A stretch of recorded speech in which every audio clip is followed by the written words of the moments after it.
조갑제TV 시청자 여러분 안녕하십니까. 2020년 12월 7일 저녁 6시입니다. 오늘은 2년 전 이재수 전 기무사령관이 검찰 수사를 받고 그리고 구속영장이 청구되었다가 기각된 며칠 후에 투신 자살한 2주년이 되는 날입니다. 최근까지도 광화문에 이재수 장관 분향소가 있을 정도로 많은 국민들이 억울한 이분의 죽음을 애도해 왔습니다. 이분의 죽음에, 이재수 전 사령관의 죽음에 직접적인 책임이 있는 사람이 문재인 대통령입니다. 문재인 대통령이 느닷없이 기무사가 계엄령을 준비를 했다. 그래서 이것은 일종의 국가 반역이 아니냐 하는 취지의 이 수사 지시를 해가지고 무리한 수사를 하는 과정에서 딱 특정을 해가지고, 그것도 2018년 7월 군지휘관 회의를 하면서 뭐라고 했느냐 하면은 이 기무사의 세월호 유족 사찰은 불법적이고 일탈행위다, 시대착오적이다 하는 이런 취지의 이야기를 했습니다. 아니, 수사를 해봐야 이게 죄가 될지 안 될지 아는 거 아닙니까? 수사도 하기 전에 대통령이 가이드라인을 딱 만드니까 그 뒤 수사가 얼마나 무리하게 이루어졌을지는 여러분도 잘 아실 겁니다. 그리하여 이런 일이 일어났는데, 이 사건은 아마도 문재인 대통령이 퇴임한 이후에 그의 무덤까지 따라갈 사건입니다. 문재인 씨가 양심이 있다면은 이재수 전 사령관의 죽음을 한시도 잊어서는 안 될 것입니다. 이재수 전 사령관이 투신하기 전에 남긴 유서가 있습니다. 이 유서는 아주 담백합니다.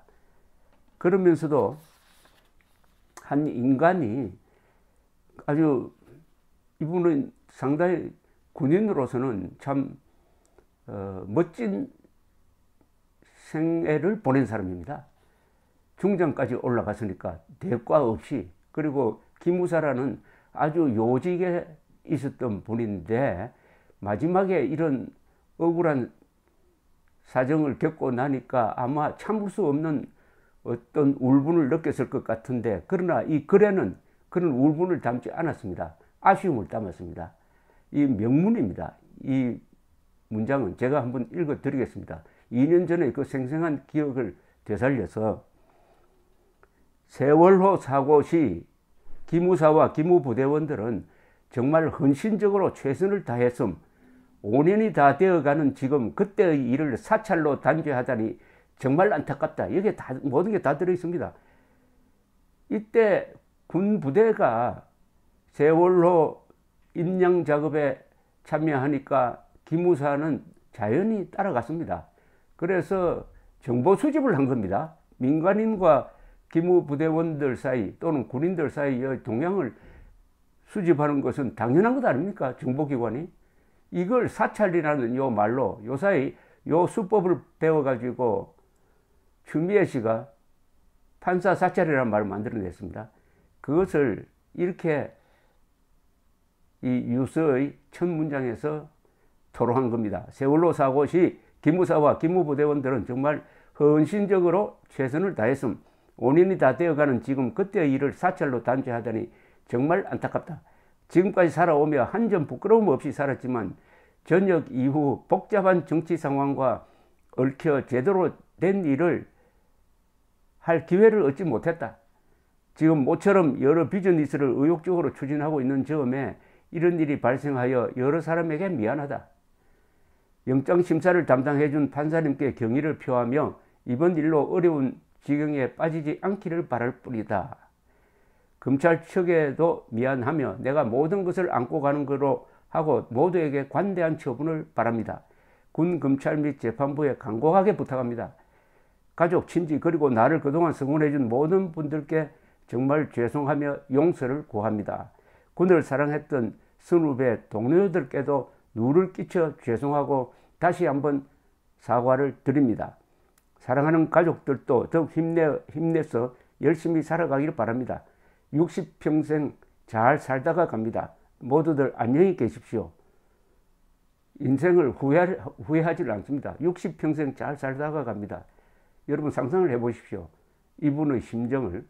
여기에 문재인 대통령의 위헌적인 수사 지시가 있었다는 것을 겹쳐서 한번 생각해 보시기 바랍니다. 문재인 대통령 권력의 완장을 벗을 날이 이제 얼마 남지 않았습니다.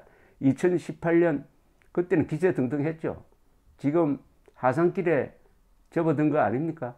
지금이라도 이재수 전 기무사령관의 묘소를 참배하기를 바랍니다. 그리고 자신이 무슨 짓을 했는지 한번 되새겨 보기 바랍니다. 권력의 갑옷 그거 별것 아닙니다. 인생 무상을 이제 알만한 나이 아닙니까? 문재인 씨. 그때 석동현 변호사가 이분을 변호했습니다. 이분이 극단적 선택을 했다는 소식을 제가 석동현 변호사로부터 전화로 들은 기억도 또한 생생합니다. 2년 전입니다. 그러면 앞으로 2년 뒤 2년이 흘렀을 때 문재인 씨가 청와대에 있습니까? 그때 대통령입니까? 마침 석동현 변호사가 페이스북에 고 이재수 장군의 2주기를 맞으며 라는 글을 올렸습니다. 이것도 소개해 드리겠습니다. 오늘 12월 7일은 오늘 12월 7일은 전 기무사령관이었던 이재수 장군께서 검찰 조사를 받다가 투신한 지 꼭 2년 되는 날입니다. 무심한 가운데도 세월은 참 빠르게 흐릅니다. 저는 2011년 부산지검장 근무 시 지역사단장이셨던 이 장군님을 만났고 그 후 각자 공직을 마친 후에도 교류해 오다가 2018년 봄부터 문 대통령의 느닷없는 특별 지시입니다. 아니 그때 기무사가 탄핵 반대, 탄핵 찬성 사람들이 격돌했을 때 어떻게 할 거냐 하는 대비한 문건을 가지고 그걸 계엄령을 하기로 했다라는 이런 걸 씌워가지고 수사를 했지만은 뭐가 남았습니까? 그런 게 있습니까? 다 거짓말 아니었어요? 그 와중에 이재수 전 기무사령관의 죽음이 있었습니다. 한 인간의 죽음에 대해서 그냥 별것 아닌 것처럼 넘어가는 사람이라면은 다른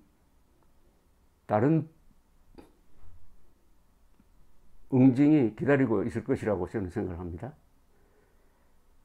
2018년 봄부터 문 대통령의 느닷없는 특별 지시로 세월호 유가족 사찰 혐의로 기무사령관이었던 장군님과 장성들이 조사를 받을 때 장군님 변호를 맡기로 했습니다. 투신하시기 나흘 전 직권남용죄로 구속영장이 청구된 이 장군님은 변호인이었던 저에게 이미 부하 간부들이 다 구속되었고 나도 영장이 기각될 가능성이 1%도 안 되는데 심사를 받겠다고 하는 게 의미가 있느냐고 물었습니다. 저는 이 장군께 사령관님이나 먼저 구속된 부하 장성들이나 세월호 사고 직후 군의 구조작업 당시 모두 본연의 기무활동을 했던 것이지 유가족들 사찰을 한 것이 아니었지 않느냐. 아무런 죄가 없다고 본다. 사령관이 법정에서 그것을 따지고 싸워야 먼저 구속된 부하 장성들도 살 수 있다라고 했습니다. 그래도 이 장군님이 구차해 보이지 않겠느냐고 하기에 그러면 영장 심사를 포기할까요? 나가서 할 말을 해야 할 것 아닙니까? 하고 제가 재차 묻자 잠시 침묵 끝에 결국 영장심사 법정에 서기로 동의했었습니다. 결국 다음날 오전에 저와 함께 검사실에 갔음에도 제가 한 발 먼저 법정으로 이동하는 동안 아둔한 검사가 이 장관님 손목에 수갑을 채웠답니다. 법정으로 데려왔습니다. 저는 그것을 다음날 신문을 보고 알았고 당신은 몰랐습니다.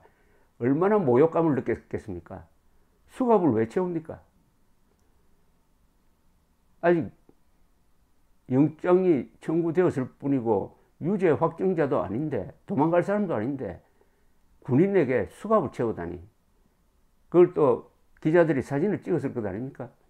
법정에서 영장심사 법관에게, 물론 저도 나름으로 변론했지만 이 장군께서는 기무사령부 장병들이 했던 일들은 모두 정당한 임무 수행이었고, 만약 법적으로 문제가 된다면 전부 사령관인 나의 책임이니 나를 처벌하고 전부 풀어달라고 피력했습니다.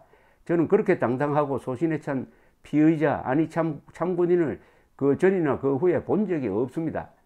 군과 군인의 명예를 짓밟는 세력들 앞에서 이 장군님은 군과 군인의 명예를 지키고자 안간힘을 다했고, 그 결과 그날 밤 12시 무렵 1%도 가능성이 없다고 본 영장이 기각되었습니다. 영장심사를 마치고 결과가 날 때까지 대기하기 위해 서울구치소로 가면서 이 장군님은 영장이 기각될 것 같다는 저의 호언장담에도 자신은 구속될 거라고 본다면서 입었던 코트를 벗어 제게 맡기고 갔었고, 투신하시기 전날 오후 그 코트를 찾으러 제 사무실에 오신 것이 생전의 마지막 만남이었습니다. 투신하시기 1시간 전에 전화로 대화는 나누었지만 말입니다. 그때 이 장군께 차라리 영장심사를 포기하게 하고 그냥 구속이 되게 두었더라면 지금까지 교도소에서 계셨을지는 모르겠지만 아마도 유명을 달리 하지는 않았을 것 아닌가 하는 자책감은 늘 제 머릿속을 떠나지 않습니다. 차라리 구속되었으면 투신을 하지 않았을 것이다라는 이런 이야기입니다. 이 장군님의 명복과 유가족분들의 평안을 기원합니다. 고 이재수 장군의 영원한 변호인으로서. 제가 문재인 씨를 향해서 한 번 더 읽어드리겠습니다. 이재수 전 기무사령관의 유서입니다. 세월호 사고 시 기무사와 기무부대원들은 정말 헌신적으로 최선을 다했음. 5년이 다 되어가는 지금 그때의 일을 사찰로 단죄하다니 정말 안타깝다. 마지막 문장은 이렇습니다. 사랑하는 가족들도 더욱 힘내서 열심히 살아가길 바랍니다. 60평생 잘 살다가 갑니다. 모두들 안녕히 계십시오. 이재수 배상. 문재인 대통령. 세월호 사고 시 기무사와 기무부대원들은 정말 헌신적으로 최선을 다했음. 5년이 다 되어가는 지금 그때의 일을 사찰로 단죄하다니 정말 안타깝다. 정말 안타깝다가 어떻게 해석이 됩니까? 문재인 대통령이 퇴임하고 나서 이 세상을 떠날 때까지 이재수 장군의 원혼이 따라 붙지 않도록 할 시간은 아직 남아 있습니다. 두고 보겠습니다. 감사합니다.